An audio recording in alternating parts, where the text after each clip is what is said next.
This isn't vanity. This is a really significant breast deformity that needs correcting.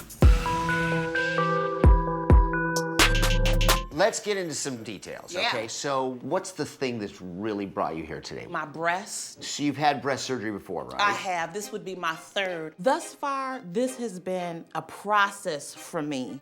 I'm glamorous. I'm fabulous. But I need the rest of me to come into alignment with it. I have so much extra skin. It's like elephant skin or something. Okay. Just because of the wrinkles and the dimpling. Oh my gosh, I hate it. We can see from the pictures that you have the scar around the areola. Yeah. And the areola has gotten a little bit maybe dilated. Well, I've always been huge nippled. Okay, they're out of proportion to the mouth. Yeah, I was born needing breast implants just to catch up with my nipples. That's called a tubular breast. When the areolas are dilated and the breast base is narrow. Tuber being a potato. It's the Greek word for potato. And I'll bet she had sweet potato breast, Oh too. my goodness.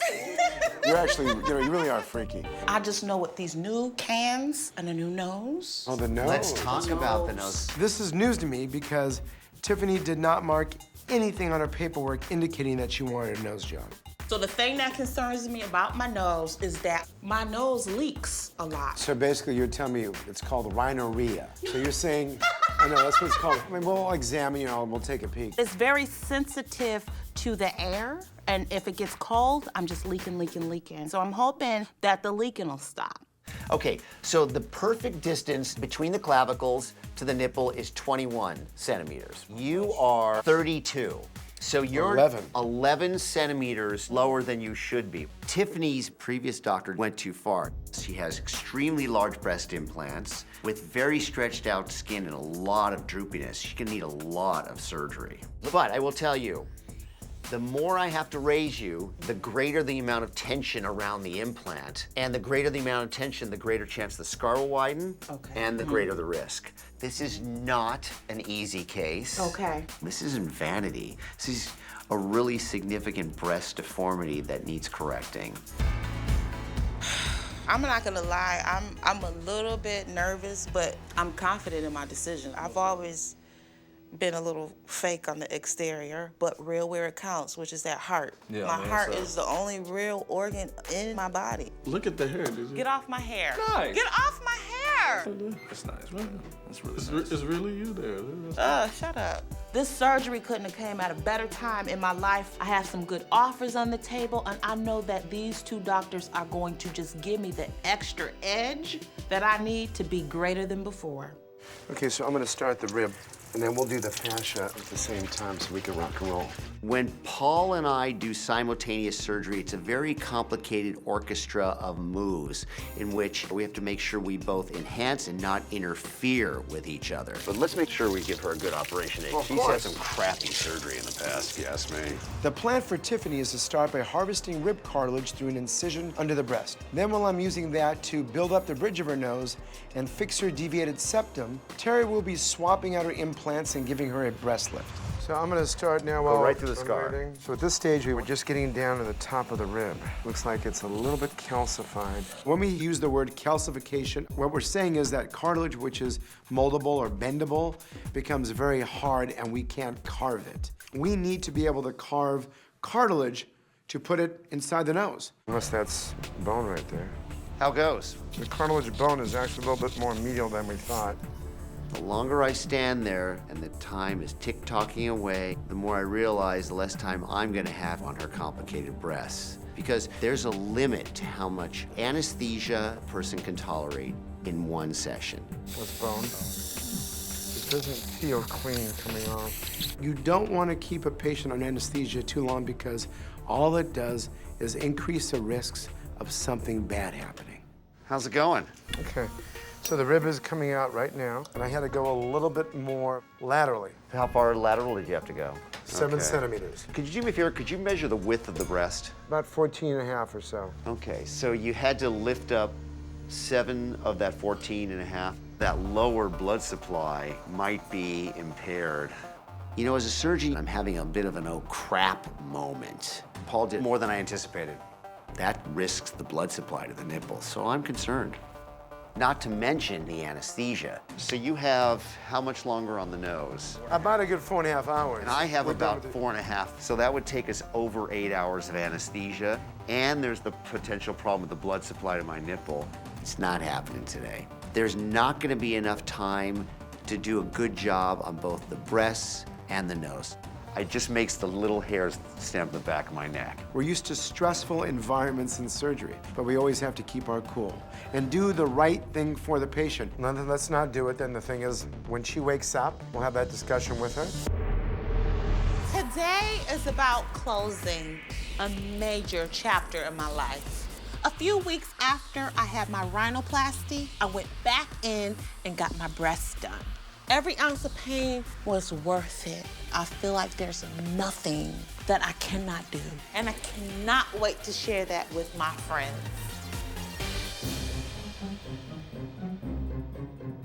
I, for one, am so excited to see how she looks. At the end of the day, I just want to see her happy because you know what? I just want the inside to match the outside, you know? Agreed.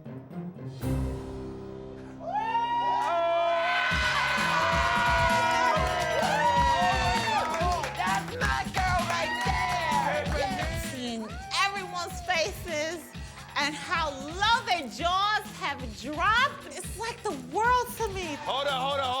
Where's Tiffany at? The dress, she was all up in there. Bam, got the chest all like, and the nose was like, I'm like, The HBIC is back in the building! Before, my breasts were hard, they weren't inviting, they were door knockers. But now, I'm knocking down doors. They stand up and they're just ready to take on the world. I thank you guys so much for this love. I've been on such a long journey. My nose used to leak like Niagara Falls, but now there's no more dripping. I'm not a 10, I'm more like a 12. Thank you for being here. It means so much. She has a new glow. She has a new pep in her step. She's looking amazing. I cannot wait to see where this blessing leads not only you, but the world. Today is about me having what I always wanted. I'm finally here, thanks to Dolly, and knowing that every woman should just feel beautiful. Are y'all happy? Do you know who Janice Dickinson is? Of course. First supermodel? Yeah, and she's already actually had a good amount of work done. Well, I am hello. Janice. Wow. Janice, Stephen, which is which? I don't know. That's a good question. Janice. Hi. How are you? How do you do? Nice to meet you. Pleasure. Dr. Nassif. Heard so many great things about you guys. Really? We'd like to hear Yes. that. Please have a seat. Yay. Hopefully, you can help me with my breast. What bothers you most about your breasts? My silicone breasts have been in there for about 30 years. Yes. When you get your breasts done, you're really supposed to have them replaced every sort of 10 to 15 years. Implants that are more than 13 years old have an 83% chance of being ruptured. These implants being from the 70s, who knows? We may take them out, put them on there might be streaks of cocaine still left on them. I feel like that there are particles that are rolling around that, like the size of edamame. The good news is you were done the old-fashioned way, which is to put those old... Stop saying old. Those... Antiquated or anything. Antiquated, you had the other silicone implants put in on top of the muscle. That was the other way that was done previously. Theoretically, we would take those implants out and then lift up your pectoralis major muscle, peeling it off the ribs. And then lining the inside of the breast pocket with them so that the new implants go under the muscle. These implants are, forgive me, Don't say old. ancient. I need them out. You need them out. Look at you. You look amazing. Just one day out of surgery, you look incredible. I hear what you're saying, Okay, Janice, let's do some pictures. but it's not computing. How are you? I feel that I should have been left longer at the recovery place. Where's your dress? Who took your dressing off? I did. What is this? The drain from my You took your drain out? Kill me. This is so dangerous, Janice. Oh my God, well, I'm sorry, so sue me. I asked her No, I'm not gonna sue you, All but... right, it's not about you. Well, the problem with this is a sterile thing that goes inside. So it's still sterile. No, because this is, ay. Once you disconnect the tube from the bulb, you've contaminated the entire thing, and bacteria can crawl up the tube into your breast pocket and cause an infection. Did I up? I've never had a patient do this before. Are you trying to have a disaster on me? Don't do that. No. Look at all that fluid. You're doing things that could turn into a big problem. You didn't tell me not to take it off. Right, that's true, but I also didn't tell you, not to jump out of an airplane, but you're not gonna do that either, right? Oh my God, all right, enough. In my 25 years of being a board-certified plastic surgeon, Janice is by far the most difficult patient I've ever had. She is her breast's worst enemy. I'm gonna wrap you up so that no matter what you do, you can't touch these incisions anymore. It's not the incisions I did it on. I did it on... You just touched the incisions in front of me. What, those? Yeah, those. If you would give me something for the pain, doctor, please. You just spent 3 days in the hospital on IV Dilaudid. Most people are on aspirin by this point. I don't give a about most people. That's nice for them. You're gonna have to give me something. I'm serious. I don't want to feel this bad. The ex-addict is coming out, and we've got post-operative pain management problems. I'm kind of at a loss how to deal with her right now.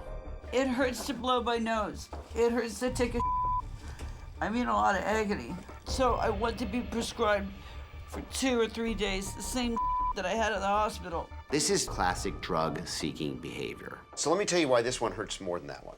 You know you had those masses up here. The edamame. I took one of them out. It was like a calcification, like the type you have when you have breast cancer, but it wasn't a breast cancer.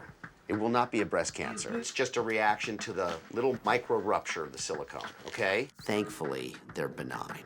They needed to come out, but they're benign. And it's all gone. So, thank you. So I have brought you a fresh bra that I'm gonna put you in. Is it black? Black surgical bras? Yeah.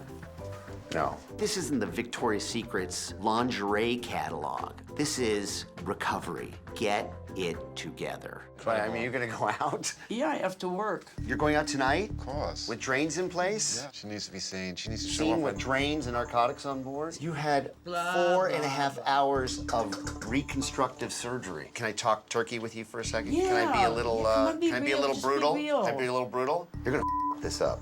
If you keep acting like this, you're gonna it up. You're gonna get a complication and you're gonna lose both breast implants. I'm not kidding. Hello, How are you? Dr. Good, Terry. Good, how are you? I have no recollection of last week at all. Nothing. Look, whatever I said, however I behaved, I'm very sorry. It's not me, it was the meds. It just was the meds. I'm sorry, it was the meds. I didn't know if I broke my sobriety. That doesn't count. It doesn't count because I was under doctor's orders. Well, you had surgery. I mean, yeah. You went through a lot. That was a big We went week. through a lot. We went through a lot. What did we do? You were a little bit... discombobulated. That's a good word. I'll go with that. Were you breastfed as a child? You know what? I wasn't breastfed. See, Maybe that's why you're fascinated with my I knew it. Well, you know when you're just coming into your own as a kid? Yeah. All I saw were breasts. Where? Everywhere. Every girl is just breast. just breast. were I'm just like a breast freak. So I became a breast surgeon. Not bad. Get over here, big guy. You know what's cool? You had some redness at the end of the procedure, and it got worse over the next few days just because of all the surgery I did. It's gone. You are surviving your discombobulatedness. I have a great doctor. You completely fixed a botched surgery. Yeah, no, it's good. All right, let's put this back on. Let's put it on. All right. I will rock All right. this. All right. Bye, sweetie.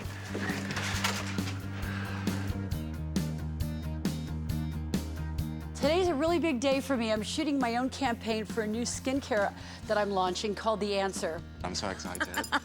I'm gonna get her and see what she... Well, so you can see for yourself, yeah? Okay, excited? yes. It's really great to have recovered out of this whole experience with Dr. Terry Dubrow, to be back on my feet, looking better than ever, feeling better than ever, back on the bike again.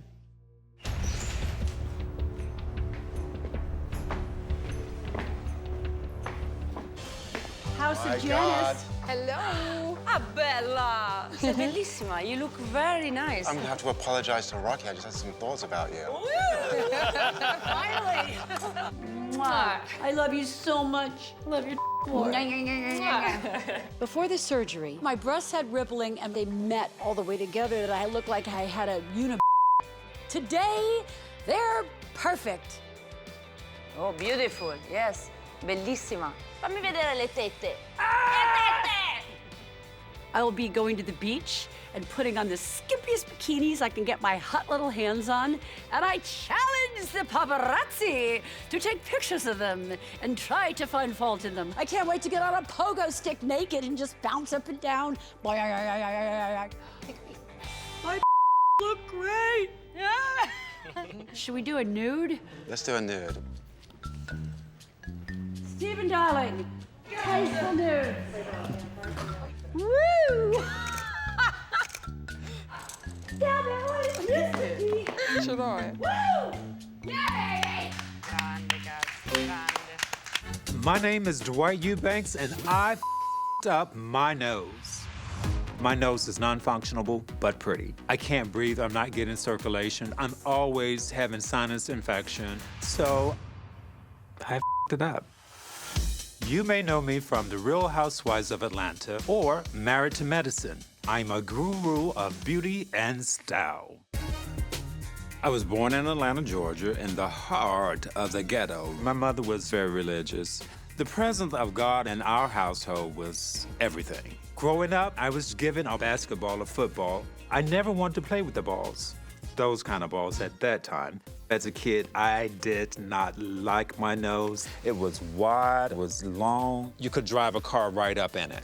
Once I got some money, the very first thing that I did was run fast to the doctor. When I got my first nose job done, I should have left well enough alone, but I didn't. Vanity took over. My second nose job was probably the biggest mistake of my life. I love the shape of it, but it's not functionable. Most people breathe through their nose, and I've had to be creative. I breathe through my not being able to breathe. I've dealt with it for 30 years, but now I'm ready to move forward to fix the problems that I created. No, I don't want a big fat nose again, but I like to put all of that to rest. Bottom line is, I would love to have a functional nose. Great day, Dr. Nassif and Dr. Dubrow. Here's Mr. Eubanks and his mother. How are you? Hi, pleased to meet you. Terry Dubrow, nice to meet you. Pleasure. Dr. Nassif, what's your name? Hi, I'm Queen. Your name is Queen. Queen Elizabeth. Queen Elizabeth. Can you imagine that? How are you? Thank you, darling. See what I have to deal with. Pleasure Look to at that meet you. outfit. Terry It's my Dubrow. pleasure. It's Nice my to meet pleasure. you. Dwight Eubanks. I thought I'd bring a little libation to get the party Oh started. my God. So it's a fine wine to really give you more essence of who I am and what I'm trying to do. And hopefully you guys can do something to me to make me more fabulous than what I'm already am. Dwight walks in, he's dressed to the nines, he's dapper. It's almost like looking in the mirror. So, Dwight, your rhinoplasties. You know, correct? it's always been a thing for me. I did not like my nose. So the first time, it was really fine. I should have left it alone, but I just wanted just a little bit smaller. Complications. Okay, the breathing. The breathing. The result. The breathing. Okay. Just by looking at Dwight's nose, I can tell that this nose has been pillaged. Everything has been taken out of it. To make your nose more functional so you can breathe better, we have to reverse what you had done. So you can make it bigger? I have to. Can't you just cut that and open that? No. The problem is you have to put don't something have there. enough tissue there. Okay, so I think our next step is to go in the exam room and let's take a peek. Let's do it. Okay, let's go. I started out with a huge nose, and now we're talking about going back to being large. Large sometimes can be good, but I don't want to go back that way. So let's try to be as gentle as I can. I'm a virgin. This is called the nasal speculum. What are you going to do with that? I'm going to gently try to insert this in your nose. This is what you call a virgin nose. See, I mean, it's tight. All right, so he's completely overdone. So let me just do this right here. You okay? Am I hurting you a lot? I'm dying. Oh my goodness. I can't even get that in there. He has no air going in. There's no airway. They took out a big wedge of nostril. Too much. So I might have to fracture or re-break this bone here. In addition, I need cartilage and taking a little piece of rib to rebuild your nose with. It's difficult, complex, high-risk surgery, and you have to be prepared for that. Well, between the two of you, I'm confident that it's gonna work. As long as we don't go back to huge, I'm okay with it. What more can I ask for? Yeah, right? Two good-looking men at one time. There you go. With that, I think we're out the door. Look at you, all fabulous. Who designed these clothes? This is horrible. I can't wait to be able to breathe. It has to be a much healthier life for me. This is horrible. What's going on with this headpiece? This has been 30 years of suffering, so I'm forever grateful, you know, for this opportunity. I've never seen anyone put it And these the way you did. drawers, what's going on with that? Oh my God. You know, I'm ready. I'm ready to go. I'm ready to go. So how you feeling? I'm real hungry, real. So am I. I'm hungry also. I can just reach up a hog's and pull out a ham sandwich. I'm so hungry. I'll see you soon. Thank you. Looking forward to it. All right, good. I'll see you later.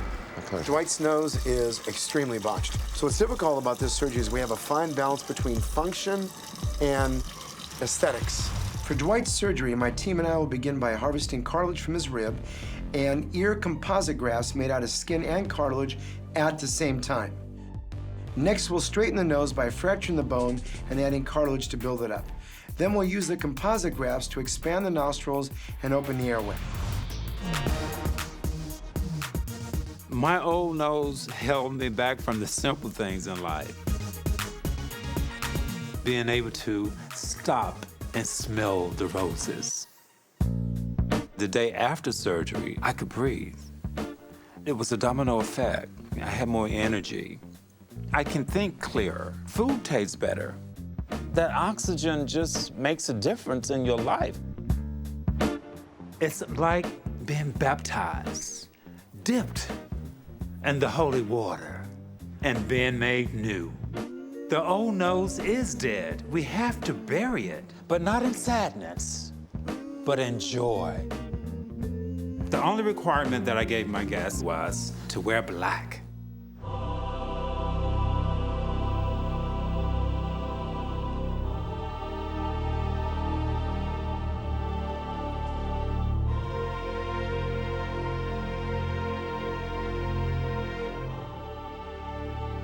We gathered here this morning not to moan and not to be sad, but just give all the praise and the glory for a nose that never worked.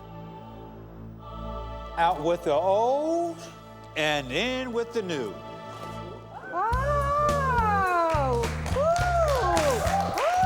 Woo! What can I say about my baby? He was beautiful then and he's beautiful now. Thank God! Oh, thank God! Breathe! Breathe, Dwight, breathe! Smelling the roses. Yes. Since Dwight's surgery, everything has been different. His breathing, his sleeping, he don't blow his nose like he used to. Now rest in peace. Amen.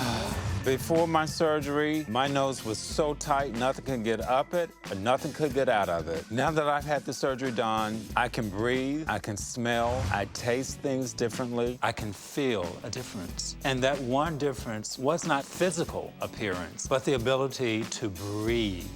The Lord taught me a lesson about vanity. And boy, did he give me a whipping. I'm forever grateful for this whole process. It has changed my life. Life is good. Life is real good.